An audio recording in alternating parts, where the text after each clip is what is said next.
¡Viva el Supremo Soberano! ¡El emperador Constantino y la emperatriz Helena! Año 324. Constantino, el primer emperador romano en abrazar el cristianismo, ha convocado a los obispos para poner fin a los feroces debates teológicos. Debe haber existido un tiempo anterior a su creación, cuando él no existía. Hereje. 3 siglos después de que Jesús de Nazaret pasara por la tierra, se desataron encendidas disputas sobre quién había sido realmente.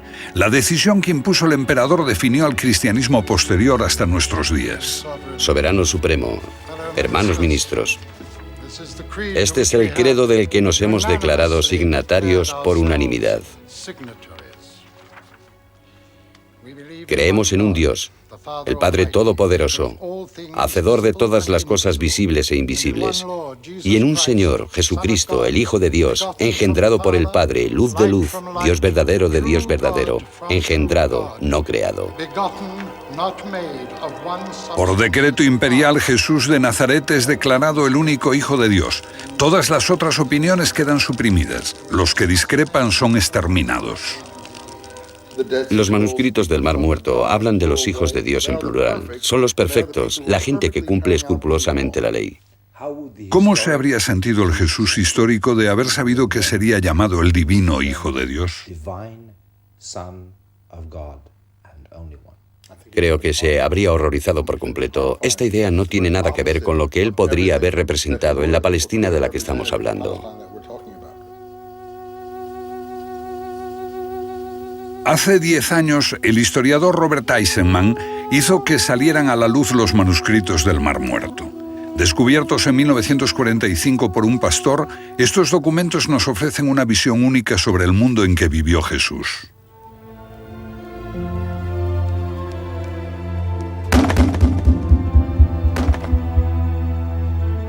Israel construyó este santuario del libro para albergar los manuscritos. Pero Eisenman se encontró solo en su afirmación de que tratan sobre Jesús y que el hombre a quien hoy llamamos Hijo de Dios debió ser un agitador y un fanático.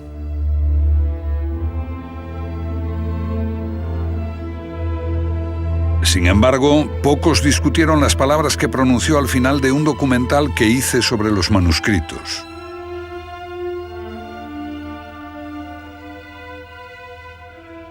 ¿Quién fue Jesús en realidad?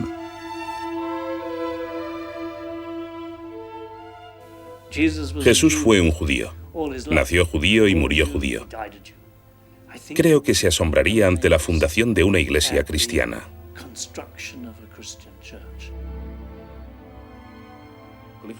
Si hoy descubriéramos estos textos sobre un tipo que nació de una virgen y que su padre era Dios, o que caminaba sobre las aguas y resucitó, diríamos, bueno, esto es claramente un mito. Pero como es la base de nuestra cultura y de nuestra educación, no lo vemos así. La mayoría de nosotros es incapaz de considerarlo un mito.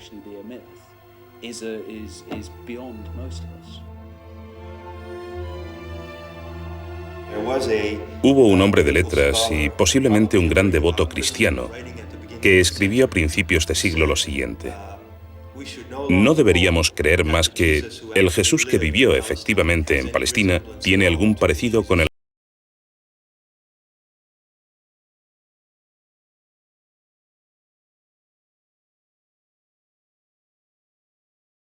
Hubo muchos hijos de Dios.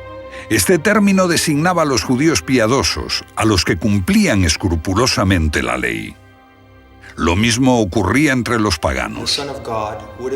El Hijo de Dios era un término usado en los misterios. Igual que hoy empleamos el título de doctor en teología, entonces se podía tener el título de Hijo de Dios, si se habían recibido unos conocimientos especiales sobre la divinidad. Esta era una metáfora asequible en todo el mundo romano. Expresaba una estrecha relación entre un ser humano y un Dios. Jesús no fue el único.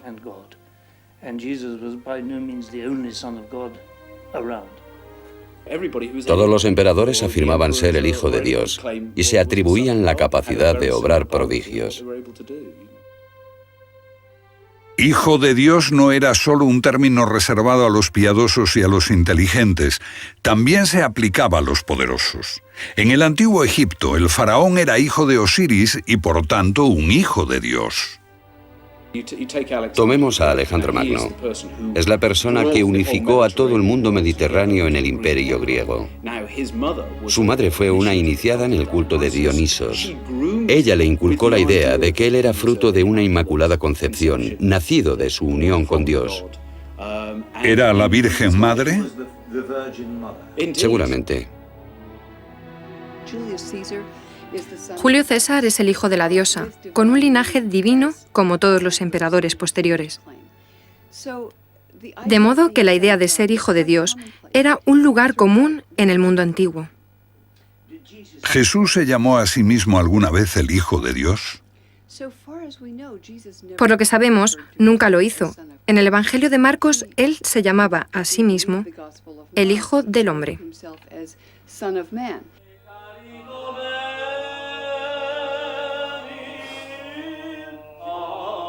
Sin embargo, la afirmación de que era el único hijo engendrado por Dios constituye la piedra angular del credo cristiano.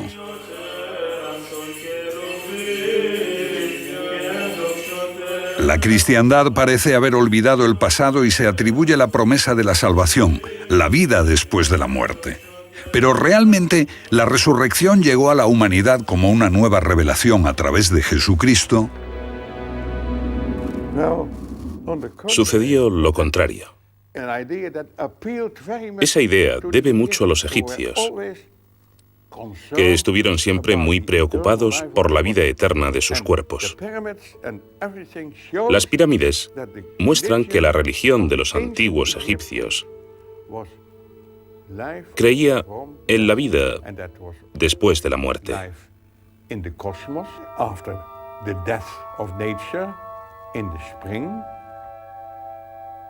Con 88 años de edad, el holandés Gilles Quispel, ex profesor de Harvard, sigue siendo considerado uno de los más eminentes expertos mundiales en el pensamiento de la cristiandad primitiva. El difunto comparece ante el tribunal. En la balanza está la pluma de Matt y en la otra parte están sus obras. El hombre está ante la puerta que conduce a la sala de la verdad absoluta. Y allí también está Osiris.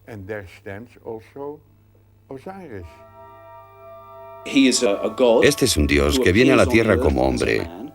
Trae grandes enseñanzas, el culto a los dioses y la civilización. Y después las fuerzas del maligno le dan muerte. Pero resucita y asciende al paraíso, donde será el juez de las almas al final de los tiempos. Y las tumbas egipcias están llenas de representaciones sobre todos estos hechos.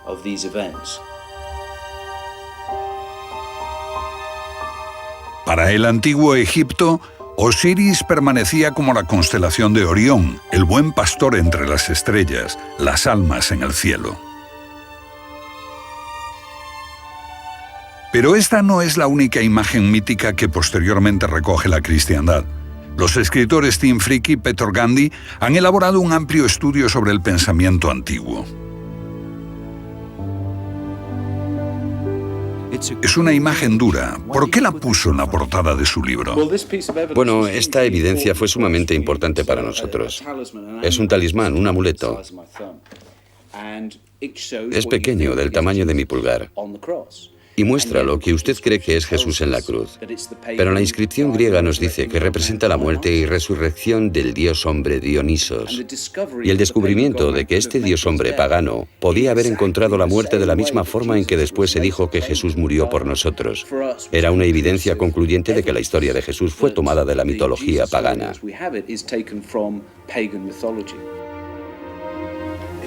¿Dice que Dionisos Baco no fue el dios del vino y la bebida? Sí, lo fue, pero también fue el dios de la iniciación. Originariamente no era nada más que una deidad menor del vino. Pero Dioniso significa hijo de Dios y más tarde se transforma en un redentor. Un niño divino sentado en el regazo de su madre, muy similar a Jesús.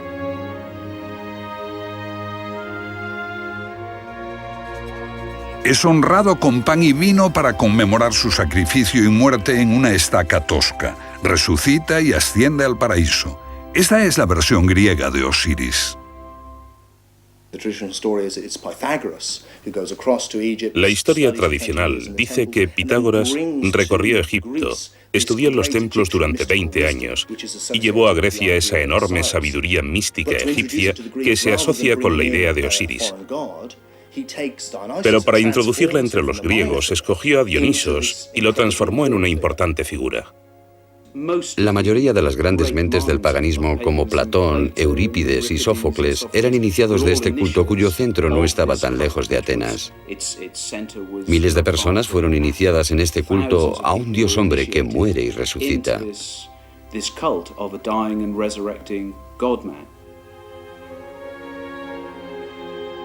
¿Podría la cristiandad ser deudora de una cultura tan antigua o de otras?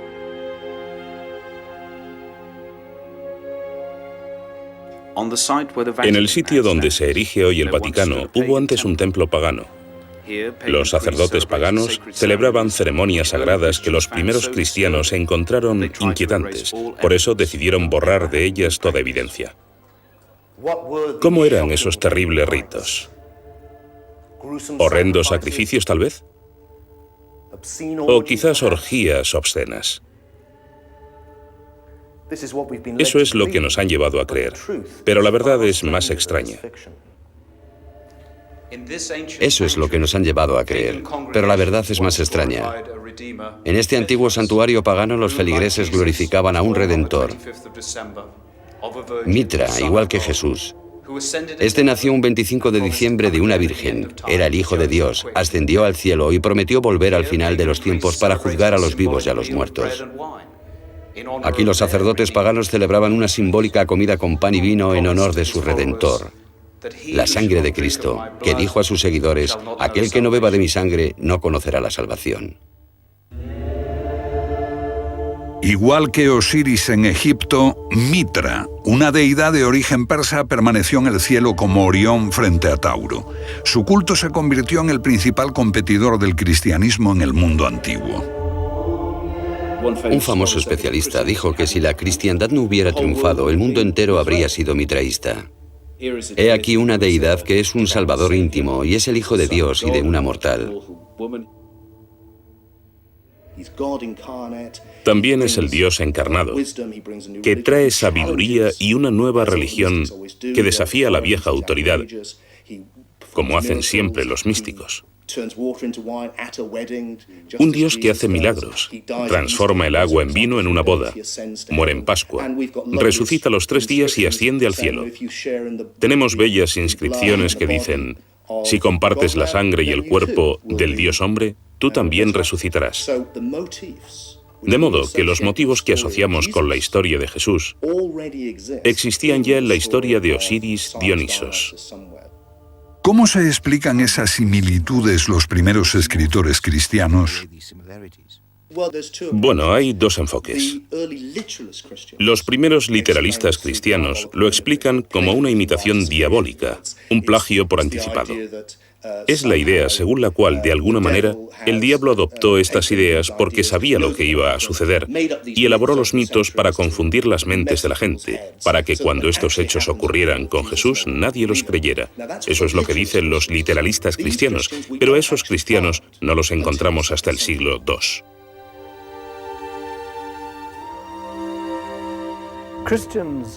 Los cristianos celebraron su victoria declarando que el paganismo era decadente, grosero, falto de interés, inferior, y que el cristianismo tenía simplemente que ganar. Pero esa era una fantasía cristiana. De hecho, el paganismo estaba muy vivo.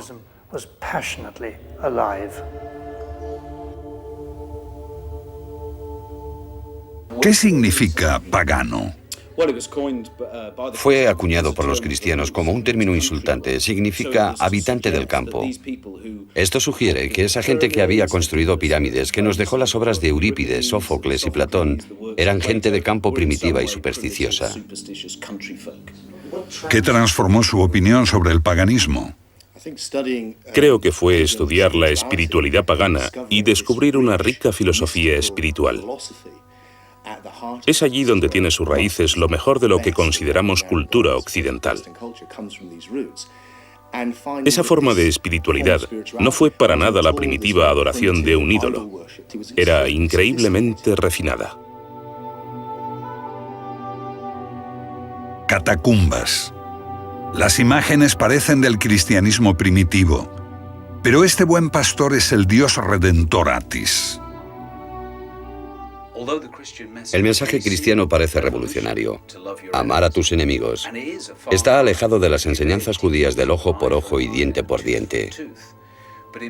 Pero en la filosofía pagana tenemos sentimientos como el de amar a quien te golpea,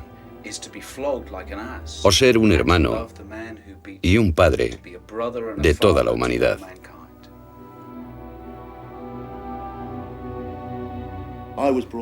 Yo fui criado, como creo que la mayoría de la gente en nuestra cultura lo ha sido, para tener al monoteísmo en un lado y el politeísmo en otro, considerando el monoteísmo como algo superior.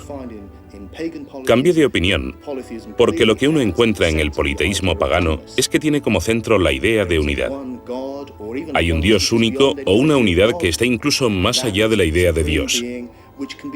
Se trata del Ser Supremo que puede manifestarse con múltiples rostros, y la razón de que esta unidad impersonal necesite tantas caras es porque ninguna es inadecuada a la gloria de esta unidad.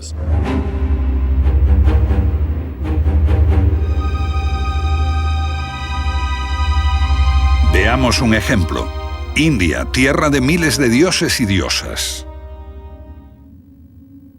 Cualquier indio puede decirle que todos ellos son simplemente distintas facetas del uno, que todo es uno, divino, ilimitado e incomprensible para el hombre. Lo que ocurre con el monoteísmo es que tienes la idea de que hay un único camino, una cara particular glorificada del único Dios. En nuestra cultura es Yahvé o Jehová, el Dios tribal judío, que es un rostro particular de Dios, que un pueblo relacionó con lo divino y dijo, esta es la personalidad de Dios. Por esta vía, el cristianismo se transformó en una religión autoritaria. En cambio, el paganismo es por lo general una forma de espiritualidad muy tolerante, porque permite la diversidad, porque sabe que está tratando de llevarte a lo que finalmente no puede ser expresado, y exige una comprensión mística. Por lo tanto, cualquier camino que escojas será personal. Pero politeísmo o monoteísmo no son realmente la cuestión. Lo que importa es cómo se concibe lo que llamamos Dios. ¿Cómo trataron de entender los antiguos el misterio de la vida? La mayor parte de su legado se perdió, pero lo más importante parecen ser las ideas expresadas también por Platón.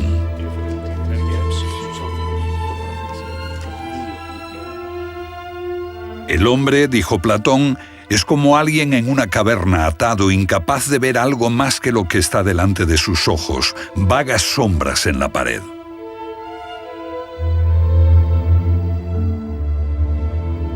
Sombras que la luz proyecta desde el mundo real que está detrás del hombre. Mira, hombre. Pero el hombre, incapaz de volver su vista atrás, ciego al mundo real y divino, sigue mirando fijamente la pared que tiene delante, pensando que la verdad está allí, creyendo que solo eso es la realidad. Enseñar a ver la verdad del mundo divino fue el objetivo de las religiones mistéricas. La religión mistérica aspira a la transformación. Esa es la idea básica del misterio. Buscan la transformación para ver la auténtica realidad, el auténtico conocimiento, lo que llamaron gnosis. Todas las religiones mistéricas tenían una forma exotérica, los misterios exteriores, y otra esotérica, los interiores, y unas enseñanzas místicas sobre la autotransformación. Los misterios exteriores se dirigen a las masas. Están disponibles para todos. Pero otros veían una realidad mística más profunda bajo la superficie del relato sagrado. Para ellos este relato era una alegoría que no solo hablaba de Dios, sino también sobre ellos mismos en lo profundo. Un mensaje que les enseñaba a comprender el misterio de la vida y a enfrentar la realidad de la muerte. Y entonces, lo que hallamos es un espectro entre dos extremos, los que llamamos literalistas por una parte y los gnósticos o místicos por otra. Pero los gnósticos, filósofos paganos, están atacando a sus propios literalistas o fundamentalistas, quienes creen que adorar un ídolo les ayudará.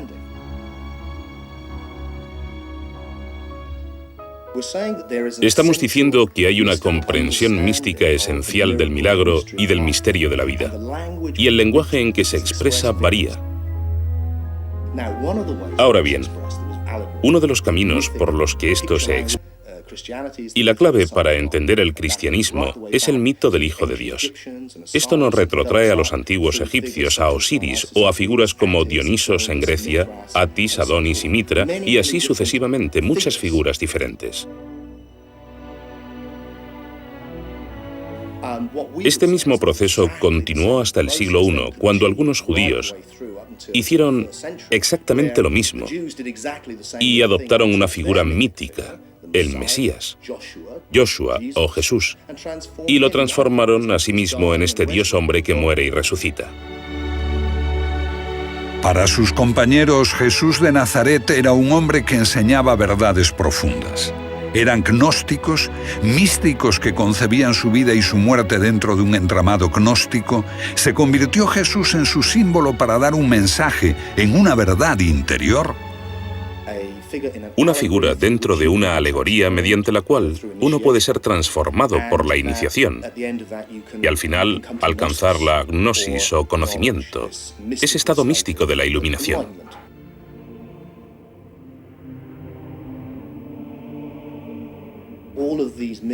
Todas esas ideas míticas eran moneda corriente en el mundo antiguo. Sin embargo, para nosotros, 2000 años después, con el paganismo suprimido y el gnosticismo suprimido, con el monopolio del cristianismo y su historia, la idea de que Dios efectivamente encarnó con una forma humana y todo ese tipo de cosas parece original. Para el literalista cristiano, se trata de una flamante revelación absolutamente única. Pero al volver al mundo antiguo y situar este mito en su contexto, la perspectiva cambia radicalmente.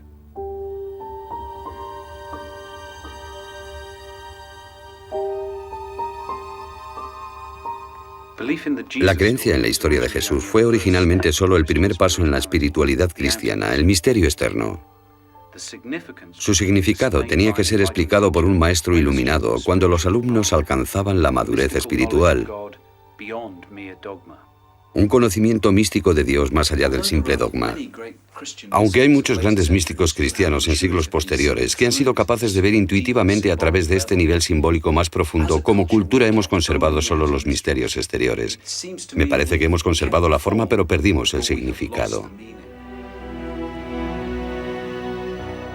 300 años después de la muerte de Jesús, el emperador Constantino convocó a la Iglesia para dar forma al credo cristiano. El dogma convirtió a Jesús en el Hijo de Dios. Fue la conclusión de un proceso en el que la forma usurpó al significado. ¿Qué sucedió con el Jesús real? El rostro que surgirá de esta reconstrucción será muy similar al tipo de rostro que tuvo este hombre en vida. Cada vez estamos alterando más su imagen. ¿Cómo sería su aspecto físico? Recientemente la televisión hizo una reconstrucción que lo presentaba como un hombre corriente en Israel de... Es cierto que existió un líder sectario judío llamado Jesús y que fue crucificado por los romanos con la participación de los judíos, del sumo sacerdote y de sus seguidores. Pero esto es todo lo que sabemos con seguridad. El único contemporáneo que escribió sobre Jesús fue el historiador Josefo, pero solo unas pocas palabras, que incluso podrían haber sido insertadas posteriormente. La Biblia describe a Jesús de forma más detallada, pero los evangelios parecen contradecirse. Tomemos el momento crucial en que sus seguidores oyen que su Señor ha resucitado. Marcos dice que un hombre de blanco se lo anuncia a 3 mujeres. Lucas sostiene que 3 hombres y 3 mujeres se encuentran con 2 ángeles. En Mateo, 2 mujeres ven un ángel. Y en Juan, María Magdalena ve a 2 ángeles.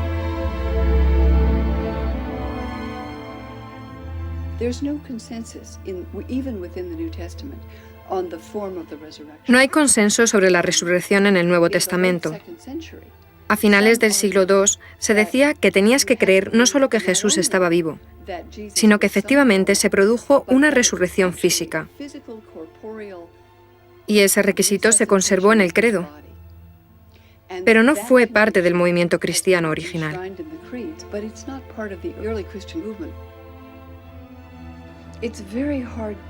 Es muy difícil hablar del Jesús histórico. Pero los evangelios se escribieron con ese propósito, por supuesto. Sin embargo, no son obras históricas. Se escribieron en forma de biografía, pero su intención no es hablarnos del Jesús histórico, sino de su convicción de que este hombre era el Mesías de Dios. Por lo tanto, son obras de propaganda religiosa, no históricas. Los evangelios son libros de creencias construidos para parecer historia. Aquí contamos una historia real. Pero es altamente improbable que los evangelios sean registros contemporáneos. Los evangelios fueron escritos por hombres educados en las ciudades del Mediterráneo oriental y en Grecia. No por los pescadores, que aparecen en los evangelios como los primeros seguidores de Jesús. Y se escribieron décadas después de Cristo, cuando el recuerdo de su vida estaba desvaneciéndose. Eran tiempos dramáticos. Los judíos se rebelaron e Israel fue destruida por Roma, que aniquiló a todos los que podían haber conocido a Jesús. Marcos, Lucas, Mateo escribieron sus evangelios casi 2 generaciones después de Jesús. El cuarto, el Evangelio de Juan, apareció casi 3 generaciones después, pero no eran los únicos evangelios. Sabemos que hubo muchos evangelios entre los seguidores de Jesús y otros escritos, cartas, epístolas, poemas, himnos, etc. Ahora miramos el cristianismo y lo vemos muy diferente. Todo, desde los baptistas, los ortodoxos rusos, los calvinistas, los católicos romanos, una gran variedad. Pero cuando nos remontamos al siglo I, la variedad era mayor. No había un canon fijo de las escrituras del Nuevo Testamento, ni un credo al que pudieran acceder los cristianos de todo el mundo, ni existía una estructura específica. Lo que me fascina es que los grupos que se llamaban cristianos entonces eran mucho más diversos entre sí de lo que lo son hoy.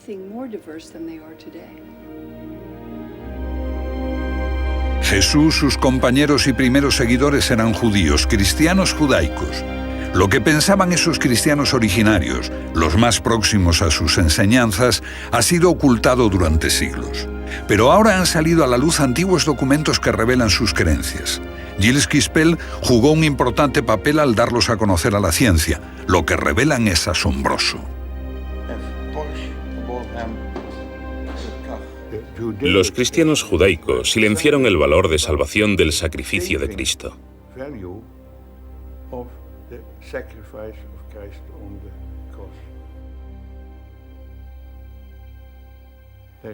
No encontramos en ellos un nacimiento virginal, ni resurrección, ni cruz, sino solo las palabras de Jesús, que es la encarnación de la sabiduría divina. Un hombre santo, no un Dios, un hombre de infinita sabiduría.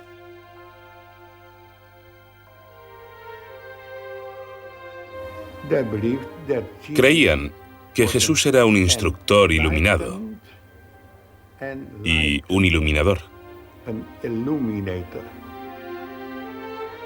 Un hombre que mostraba el camino hacia lo divino.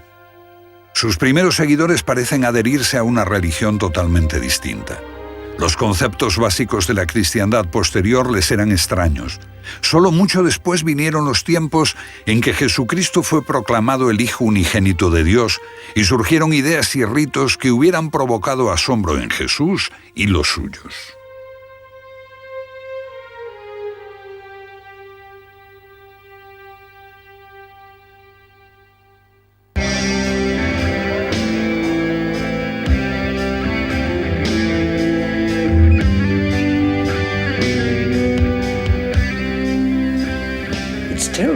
Es sumamente interesante ver que para los cristianos la Navidad es hoy una festividad central, la más importante del año.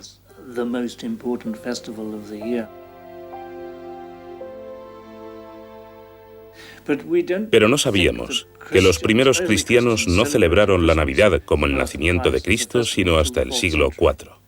4 siglos después, Unos 300 años después de la muerte de Jesús, aparecen indicios de que empezó a celebrarse la Navidad. La celebración de su nacimiento, entre el 24 y 25 de diciembre, se adoptó del nacimiento de Mitra. Es la festividad del solsticio de invierno, el momento en que el sol renace.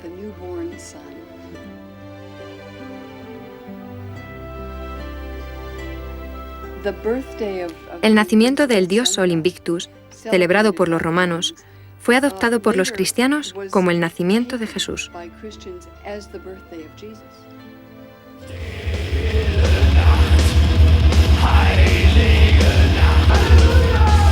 también representa un milagro. Es muy interesante que la milagrosa concepción de Jesús, la procreación virginal, sea una creencia central, particularmente para los católicos. Pero en el Evangelio de Marcos, el más antiguo, nada se dice de esto. Tampoco en el de Juan. ¿Quién inventó lo de la virginidad perpetua de María y la Inmaculada Concepción? Ni idea. La virginidad de María y la Inmaculada Concepción son muy tardías. Creo que surgen de las enseñanzas del siglo XVII, XVIII o XIX. ¿Qué habría pensado el Jesús histórico de ello?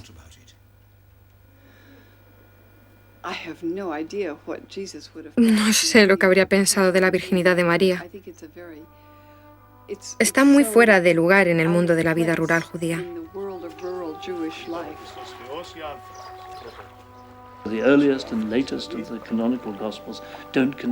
En los primeros y los últimos evangelios canónicos no se menciona el nacimiento virginal. Esto es quizá porque Marcos y Juan no conocían la historia.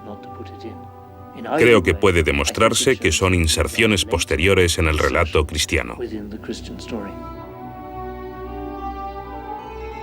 Para los que creen en el nacimiento divino, la concepción virginal es un tema central. Pero, ¿nació Jesús al mismo tiempo que el divino Cristo? Es una pregunta interesante. Entre los antiguos cristianos hay una división real de opiniones acerca de cuándo se hace divino Jesús. Según Marcos, el Espíritu de Dios descendió sobre él, igual que descendió sobre los viejos profetas, y se convirtió en una persona inspirada por el Espíritu. Y en este punto, según Marcos, una voz desde el cielo lo proclamó el Hijo de Dios. La inspiración divina le llegó a Jesús cuando era un hombre. Para muchos cristianos que creen en el nacimiento divino, debe resultar sorprendente que Jesús tuviese hermanos. El Evangelio de Marcos dice que tenía hermanos y hermanas, que eran muy conocidos en su pueblo. Creo que a los cristianos posteriores les perturbó esto y se interpretó como que eran hijos de un matrimonio anterior de José. No obstante, el Evangelio de Marcos no sugiere nada así. Jerusalén. Esta catedral armenia se construyó sobre los restos de uno de los hermanos de Jesús, Jaime, aunque la Iglesia prefiere llamarlo Santiago.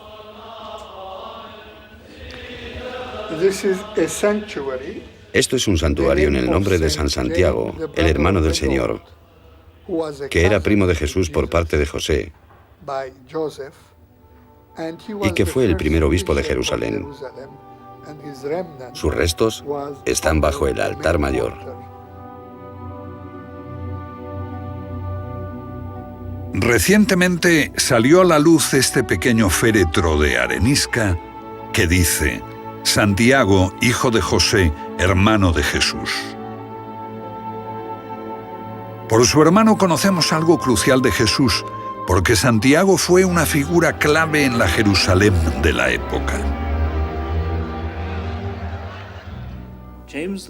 Santiago, el hermano de Cristo, fue el líder del movimiento de Jesús desde su muerte hasta el año 61. Existe solo un breve párrafo sobre Santiago en la obra de Josefo a finales del siglo I. Dice muy claramente que un brutal sumo sacerdote saduceo asesinó a Santiago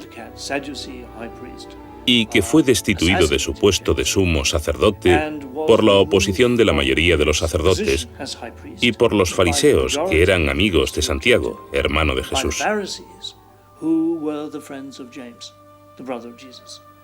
Es bastante extraordinario, porque aquí los fariseos están en el bando del movimiento de Jesús y no como los enemigos suyos. Así, durante unos 25 años, el movimiento de Jesús es un movimiento judío reconocido, compuesto por fervientes judíos que veneraban el templo. Y es la destrucción del templo en el año 70 lo que golpea el corazón del movimiento judío de Jesús. Pero hasta entonces, la mayoría de cristianos en mi libro eran judíos. Judíos que habían encontrado a su Mesías. Todos los judíos esperaban la llegada del hombre sagrado, del Mesías.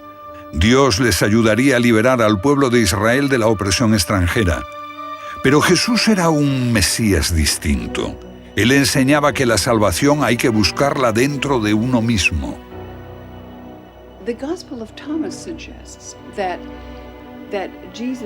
El Evangelio de Tomás sugiere que Jesús es el iluminado. Como Buda es el iluminado, no diferente a los demás, pero uno que ha comprendido el más profundo potencial espiritual de la naturaleza humana.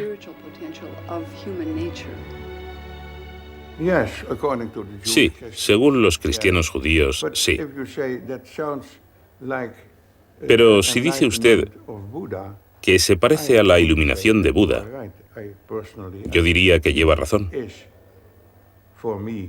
Personalmente diría que para mí, como cristiano, Jesús es la luz del mundo, pero el concepto de un hombre iluminado es el mismo. Un hombre de profunda sabiduría, un iluminado, pero un hombre, no un Dios. ¿Cuándo fue declarado único Hijo de Dios? Esto se asumió como dogma cuando se formalizó el credo con Constantino, 300 años después.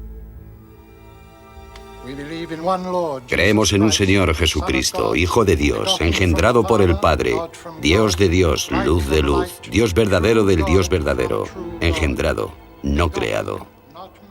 Of the four Gospels in the New Testament, of course, the latest to be written was the Gospel of John. And the Gospel of John. De los 4 evangelios del Nuevo Testamento, el último que se escribió fue el de Juan. Y este es el único evangelio que habla de Jesús como un ser divino en sí mismo, como Dios en forma humana y particularmente como el único engendrado por Dios.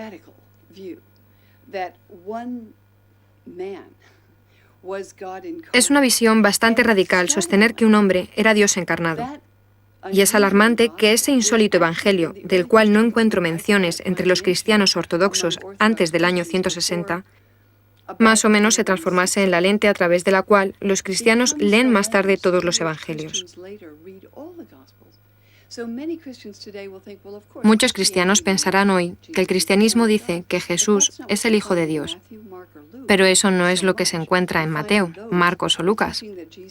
En ellos se encuentra la enseñanza de que Jesús es el Mesías de Dios, el único que redime a su pueblo, el único que enseña el camino de rectitud.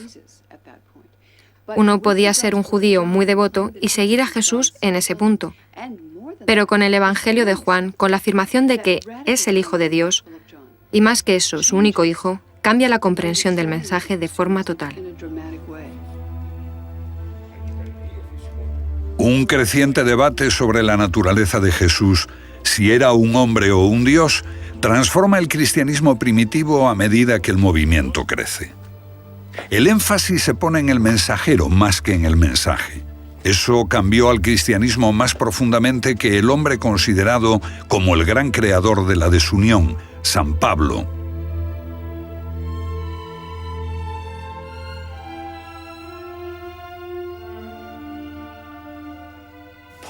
En retrospectiva, Pablo es el héroe que refundó la Iglesia cristiana. Pero Pablo siempre intentó llevar creyentes a la sinagoga. También estaba dispuesto a reclutar gentiles. La ruptura radical que supuso Pablo fue permitir a los no judíos comer con judíos y no seguir las leyes kosher. Eso fue una ruptura radical. Ser integrador. Permitir a todos creer en Jesús fue un paso fantástico. Pablo es un personaje completamente malinterpretado en la historia. En tiempos de Pablo no había una separación entre gnosticismo y literalismo, porque no había literalismo en su tiempo. Pablo vive antes de que surja la historia literal. La cristología de Pablo es única y espiritual. Su obra es anterior a los evangelios y consiste en transformar un mito en un hecho histórico. Los escritos de Pablo son, por supuesto, los más antiguos que conocemos. Y Pablo no conoció a Jesús, nunca le vio. Dice que recibió sus enseñanzas por una revelación donde un ser de luz se le apareció, y él quedó convencido de que era Jesús. ¿Pero habla de Jesús? No habla de Jesús y dice que si conociéramos al Jesús de naturaleza humana, eso no importaría. Lo que importaría es el Cristo resucitado. ¿Pablo dice que Cristo le fue revelado? En mí, no para mí. ¿Qué quiere decir? Esto es fascinante. Cuando habla de su visión de luz, no ve al Jesús que le era familiar por el relato de los evangelios, alguien que tenía una madre y un padre. Eso no es importante para Pablo. Lo que se encuentra es un ser de luz, igual que los paganos encontraban a sus dioses como seres de luz. Y cuando habla del gran secreto que le fue revelado, no es que Jesús vino, predicó e hizo milagros. Lo que dice él es: este es el gran secreto, Cristo en ti. Y cuando dice que Cristo es revelado, no le fue revelado a él, sino revelado en él. Esto es lo que hace al cristianismo de Pablo tan agnóstico y poco literal. ¿Por qué? Porque el enfoque literalista es que Jesús está fuera de ti y que Dios está fuera de ti, fuera del universo. Mientras que el enfoque agnóstico, el enfoque pagano antiguo de los misterios, es que todo es uno. En pocas palabras, todo es uno. Y así Cristo está en ti o tú estás en Cristo. Puedes decirlo como quieras, pero no puedes separarlo. Y eso es lo que hacen los literalistas de la Iglesia. La singular obra de Pablo se hace más obvia a través del sensacional descubrimiento de unos evangelios desconocidos que se ocultaron cuando la Iglesia cristiana en ascenso perseguía a sus disidentes. Los evangelios gnósticos, descubiertos hace 50 años en Nag Hammadi, Egipto. Mal entendidos, maltratados al principio, caídos en manos de traficantes, pero ahora los científicos reconocen su valor.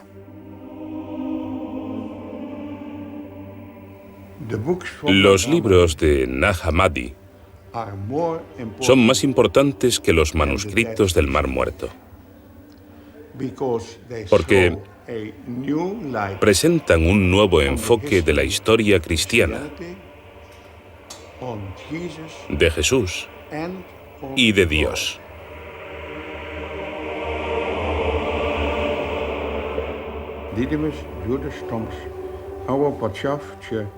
Sin lugar a dudas, el más importante lo escribió Dídimo Judas Tomás. ¿Quién fue Dídimo Tomás? Dídimo Tomás era uno de los hermanos de Jesús.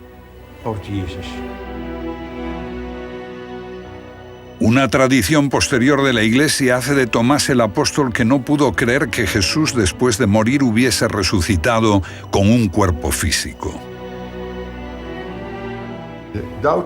El incrédulo Tomás, del que ahora se dice que fue el más fiel discípulo de su maestro. ¿El hombre que mejor entendió a su hermano? Según el Evangelio de Tomás, sí. El documento atribuido a Tomás, aunque escrito más tarde, se cree que es anterior a los evangelios canónicos y se piensa que es un fiel reflejo del tiempo en que las enseñanzas de Jesús todavía estaban frescas y vivas. Me resulta asombroso que vivamos en un mundo dominado aún por el cristianismo y que los cristianos no mostraran interés por leer el Evangelio de Tomás y todas esas escrituras maravillosas que entonces salieron a luz. Y creo que dice algo de lo poderosa que es la Iglesia, el hecho de que aún hoy no se aceptan y siguen viéndose como heréticas y peligrosas, y por supuesto lo son, desde la perspectiva de los literalistas de la Iglesia, porque ponen en cuestión su interpretación.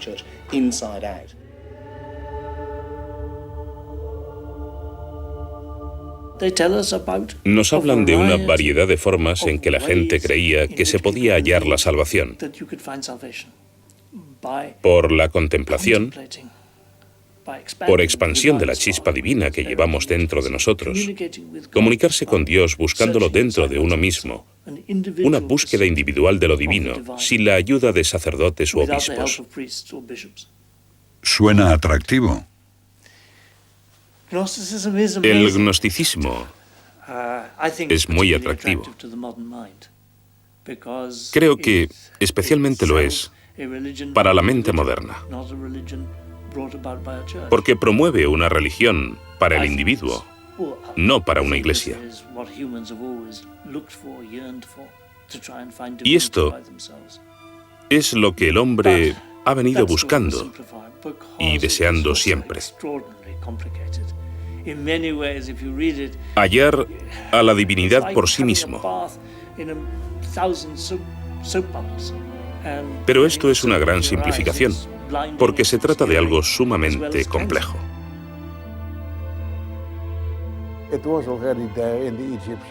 Ya en la religión egipcia se decía en el año 3000 a.C. que el hombre después de la muerte se transformaba en Osiris, se integraba en el Dios. Este era el concepto básico de todos los misterios que existieron en el mundo romano y helenístico. El misterio de Isis, Mitra, Adonis.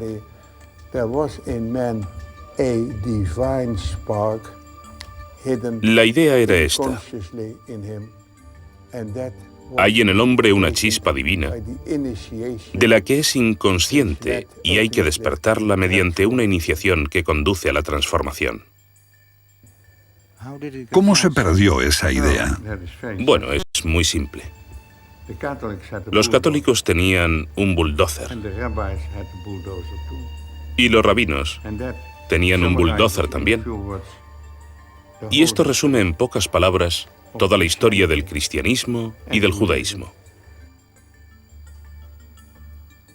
Sabes, si quieres construir una iglesia, debes afirmar que la salvación solo es posible por, con, desde y a través de la iglesia o del representante de Dios en la tierra, que es el Papa, y que este es el único camino.